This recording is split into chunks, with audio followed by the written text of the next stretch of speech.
From side effects to stillness, from chaos to clarity, I had to lose my mind to start finding myself.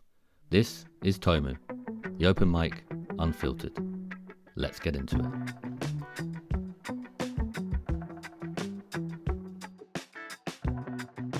If you've been walking alongside me on this strange, beautiful, brutal journey from Medanef to Elvanse, then this one's for you.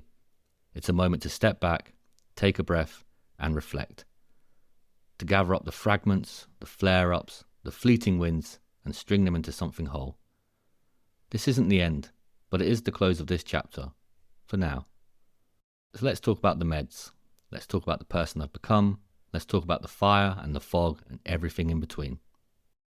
The beginning and the breaking. 50 days on Medanef. I'll be honest, it nearly broke me. Somewhere in those first few days, I thought I'd found it.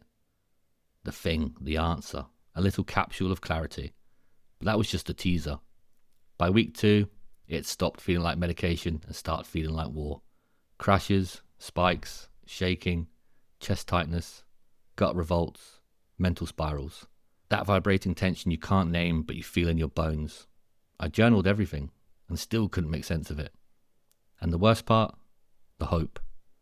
The glimmers of stillness that would appear just long enough to remind me what peace could feel like before vanishing again. It messed with me.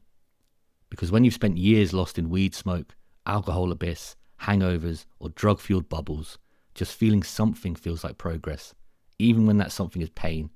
But it wasn't sustainable. And the more I tried to hang on to those glimmers, the more they slipped. The come-downs were too steep, the anxiety was too sharp. It got to the point where I was scared to take it, scared not to take it, and caught somewhere in between trying to survive the day and praying for a miracle. I kept thinking, if I could just tweak the timing or the dosage or my breakfast, maybe it would stop feeling like I was burning from the inside out. But it didn't. And eventually I had to admit it. Medanef wasn't for me. So I pivoted and switched to Elvanse, and everything changed. Not all at once, but enough. Where Medanef was brute forced, Elvanse was a slow burn. It didn't come with the same spikes, not usually. It let me ease into the day, gave me space to be, but that came with its own challenges. Because here's the truth. When you finally take away the noise, the weed, the alcohol, the substances and the chaos, you're left with you. I was left with me. And sometimes that's the hardest part. I started feeling again. The grief of lost time, the shame, the old trauma, the quiet guilt that lives under your ribs, all of it came up like smoke after a fire. I started remembering things I'd forgotten, conversations I zoned out of, places I'd avoided, people I'd pushed away, and there it was, the raw, unfiltered reality of my own mind and body. But here's the thing, I didn't run from it. I stayed, I breathed, I felt. And slowly that started to feel like a kind of winning. There were good days, great days even, where I flowed and created, spoke with people and actually heard them, where I was present with my own thoughts without drowning in them. Some days I'd walk through the park and actually see the trees, hear the sound of the birds and the laughter of people, not just rush past them. Some days I'd cook dinner without fighting a plethora of thoughts trying to hijack my peace. Some days I'd text a mate back without rehearsing it for 2 weeks, and I'd laugh, properly laugh, deep belly laughs, and sometimes cry too. But those tears, they felt earned, felt human. And you know what? I'd never trade those days, not for anything. So I'll tell you what I've learned. 10 things that I've learned. Stillness isn't failure. Not doing doesn't mean not improving. Sometimes the biggest breakthrough comes in quiet. Some days surviving is succeeding. Your body is wise. It remembers what you've been through. It protects you in strange ways. It also tells you when something's off. Listening is a skill I'm still learning. And trust, that's built one quiet decision at a time. You can't medicate your way out of being human. The meds help. They're a tool, but they don't replace the work. They don't erase the past. They don't do your healing for you. If anything, they clear the room so you can finally start the conversation.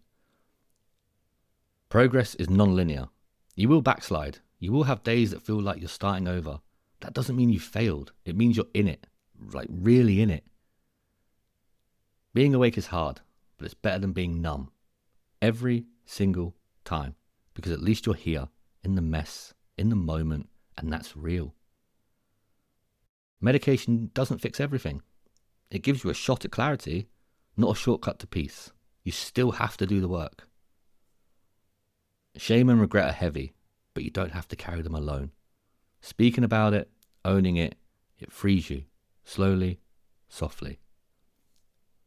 Tracking helps, even if it's messy, inconsistent, or emotional. Writing it down shows you where you've been.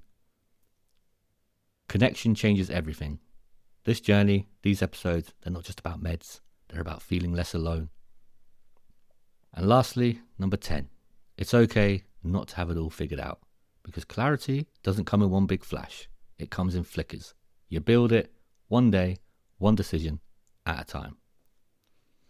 If I could sum up what this part of the journey has given me in one word, presence.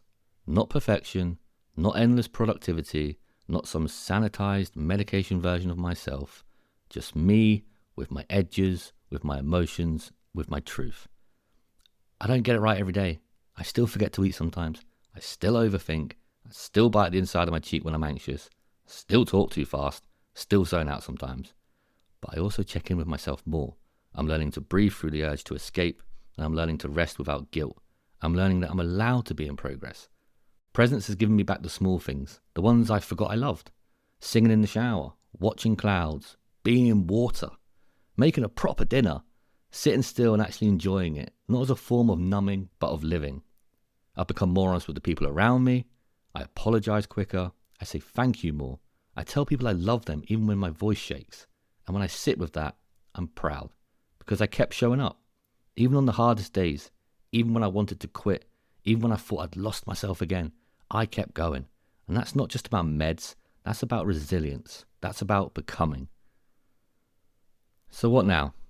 Well, the conversation shifts. The next episodes, we start peeling back the layers on addiction, on the years before meds, on the ways we numb and the reasons why. We talk about the things I ran from and the things I ran to, the moments I almost gave up, the lies I told myself, the beautiful chaos of recovery. But more than the podcast, where am I going?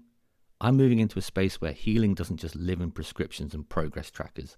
I'm focusing more on relationships, on reconnecting, on letting people see the real me without shame. I'm learning to be in a room without needing to feel the silence and to be loved without performing.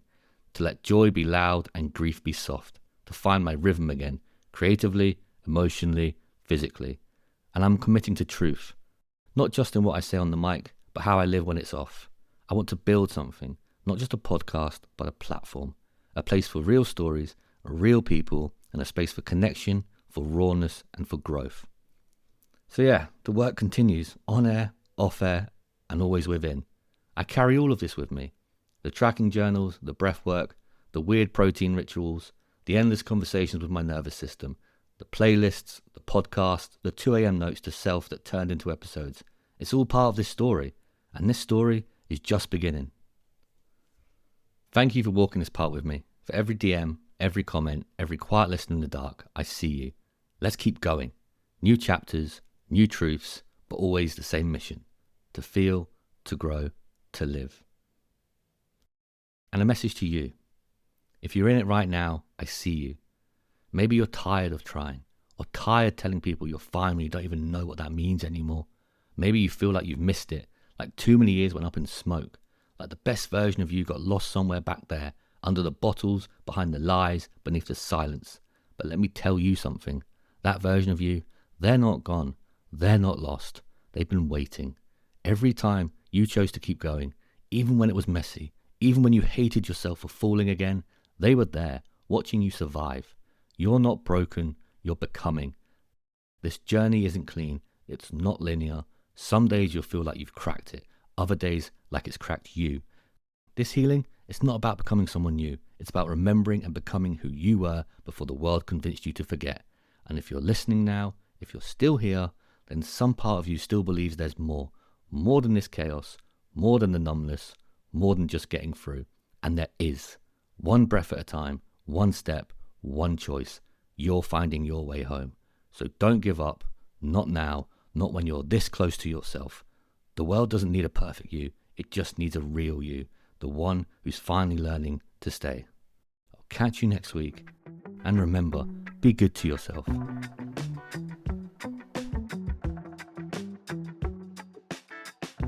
Thanks for listening. Seriously, it means the world. This podcast isn't just about telling my story, it's about holding space for yours too.